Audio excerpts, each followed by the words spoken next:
সালাতে দোয়া কবুল হয়। সালাতে দোয়া কবুলের তিন জায়গা।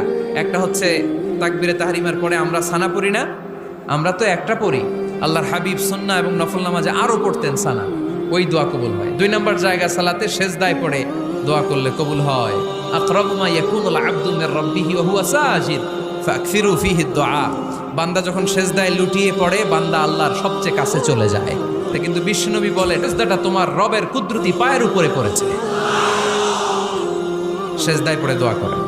সালাম ফিরানোর আগে বিশ্বনবী দোয়া করতেন, লা ইউসাল্লিমান্না আহাদুকুম হাত্তা ইয়াতাআওয়াযা মিন আরবা'a। আল্লাহর হাবিব বললেন, চার জিনিস থেকে পানাহ না আছে আমার কোন উম্মত যেন সালাম না ফিরায়। তারা যেন পড়ে, আল্লাহুম্মা ইন্নী আউযু বিকা মিন আযাবিল কবর, আউযু বিকা মিন আযাবি জাহান্নাম, আউযু বিকা মিন ফিতনাতিল মাহইয়া ওয়াল মামাত, আউযু বিকা মিন ফিতনাতিল মাসিহিদ দাজ্জাল। আল্লাহ কবরের আযাব থেকে বাঁচাও, আল্লাহ জাহান্নামের আগুন থেকে বাঁচাও, আল্লাহ জীবন মরণ